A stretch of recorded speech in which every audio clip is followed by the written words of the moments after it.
മമ്മൂട്ടി പറഞ്ഞാൽ മതി, ഞാൻ പറഞ്ഞെങ്ങനെ അത് അറിയാനാണ്.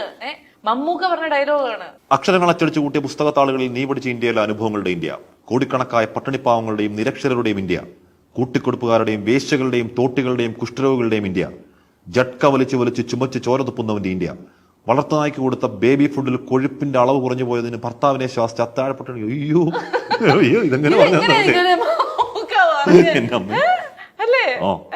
ഇന്ത്യ എന്ന മഹാരാജ്യത്തിന്റെ സോൾ, ആത്മാവ്, IAS അക്കാദമി വർഷാവർഷം അടവച്ച് വിരിച്ചടക്കുന്ന.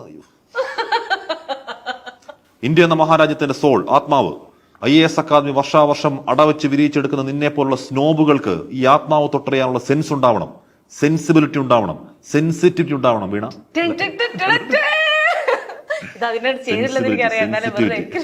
ബാക്ക്ഗ്രൗണ്ട് കിട്ടാൻ.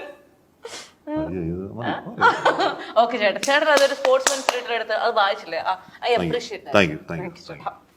ഇതുപോലെ ഈ ന്യൂസ് റൂമിനകത്ത് കിടക്കുന്ന കാര്യങ്ങൾ അറിയാൻ ഭയങ്കര താല്പര്യമുള്ള ഒരു ആളെന്നുള്ള നിലയിൽ ഞാൻ ചോദിക്കുകയാണ്. അതായത് നമ്മള് പലപ്പോഴും തമാശക്ക് പറയാറുണ്ട്, ന്യൂസ് റൂമില് ഈ മോള് വരെയുള്ള ഭാഗമാണ് കാണുന്നത്, അതുകൊണ്ട് ഇവിടം വരെ കോട്ടിട്ട് നിൽക്കുക, അതിന്റെ അടിയിലേക്ക് ലുങ്കി എടുത്ത് നിൽക്കുക, ഇതൊക്കെ അവിടെ നടക്കാറുണ്ടെന്നുള്ളത്. അങ്ങനെ നടക്കാറുണ്ടോ? ഇല്ലല്ലേ? അല്ലല്ലേ, ഇതൊക്കെ വെറുതെ കോമഡിക്കാരുണ്ടാക്കിയതാണ്. എന്നാലും അതിരാവിലത്തെ ബുള്ളറ്റിൻ അങ്ങനെയൊക്കെ എന്തെങ്കിലും വരികയാണെങ്കിൽ ഇപ്പൊ സ്ഥിരമായിട്ട് മുണ്ടെടുത്ത് വരുന്ന എത്ര പേരുണ്ടാവും എനിക്കറിയില്ല. ഇപ്പൊ ഞാൻ വിഷ്വൽ മീഡിയ ജീവൻ ടിവിയിലാണ് തുടങ്ങി. അവിടെ സെബാസ്റ്റ്യൻ ചേട്ടൻ ഉണ്ടായിരുന്നു. സെബാസ്റ്റ്യൻ ചേട്ടൻ മുണ്ടാണ് സ്ഥിരം കൊടുക്കുക. പുള്ളി വാർത്ത വയ്ക്കുമ്പോഴത്തേക്ക് കോട്ടിട്ട്, ഞാൻ ആകെ അങ്ങനെ കണ്ടുള്ളൂ, മുണ്ടെടുത്ത് കോട്ടിട്ട് പുള്ളിയെ മാത്രമേ കണ്ടുള്ളൂ, വേറെ ആരും ചെയ്തിട്ട് കണ്ടിട്ടില്ല. ഇപ്പൊ ഈ 24ന്റെ ന്യൂസ് ആളുകൾ ശ്രദ്ധിച്ചു തുടങ്ങിയത് ഈ ഓഗ്മെന്റഡ് റിയാലിറ്റി ഒക്കെ വന്നതിന് ശേഷമാണല്ലോ. നിങ്ങൾ എല്ലാവരും പാടത്തിറങ്ങി കൃഷി ചെയ്യുന്നു, ഫ്ലൈറ്റിൽ വരുന്നു, എല്ലാം ഗംഭീരാണ്. അപ്പൊ അങ്ങനെയൊക്കെ ചെയ്യേണ്ടി വരുമ്പോഴത്തേക്ക് ചേട്ടൻ ഇങ്ങനെ ഭയങ്കര പൊതുവെ കുറച്ച് ബസ്സിൽ പിടിച്ചിരിക്കുന്ന ഒരാളാകുമ്പോഴത്തേക്കും ഇതൊക്കെ ഞാനും ചെയ്യേണ്ടി വരുമോ എന്നുള്ളൊരു പേടി എപ്പോഴെങ്കിലും ഉണ്ടാവാറുണ്ടോ? ഫസ്റ്റ് ഓഗ്മെന്റ് ഉണ്ടായിരുന്ന സാധനം, പിന്നെ അത് മാറി. പോയി.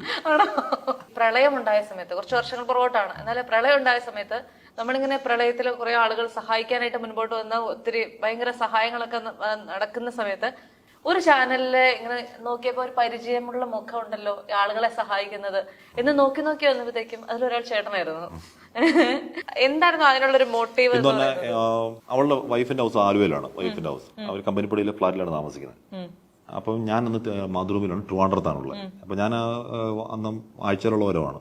ട്രിവാൻഡ്രം മോളുണ്ട്, അവള് വൈഫ് ക്യുസാറിലാണ് വർക്ക് ചെയ്യുന്ന അസിസ്റ്റന്റ് പ്രൊഫസറായിട്ട്. അപ്പൊ അന്ന് ഞാൻ വന്നതാണ്. ആ രാത്രി ഭയങ്കര മഴ, ഭയങ്കര വെള്ളപ്പൊക്കം, രാത്രി ആയപ്പോഴത്തേക്ക് വെള്ളം എല്ലാം കയറുന്നു. അപ്പൊ രാത്രി ആയപ്പോഴത്തേക്ക് ഒന്ന് നമ്മുടെ പ്രളയത്തിന്റെ ടോപ്പ് പീക്ക് സമയമാണ്. കറണ്ടില്ല, മൊത്തത്തിൽ ആകെ പ്രശ്നം. പിറ്റേന്ന് രാവിലെ ഇറങ്ങിയിട്ട്, രാവിലെ ഹൈറ്റ് ഉള്ളത് കാരണം വെള്ളം അത്ര മുങ്ങൂല, കഴുത്തി മുങ്ങി നീങ്ങി പോയിട്ട് പുറത്തു പോയിട്ട് ഒരു ഡിങ്കി ബോട്ട് എന്ന് പറഞ്ഞ ബോട്ട് പുറത്തുനിന്ന് എടുത്തുകൊണ്ട് വന്ന് നമ്മളെ ഫ്ലാറ്റിലെ ആൾക്കാരെ മുഴുവൻ ഒഴിപ്പിച്ചു.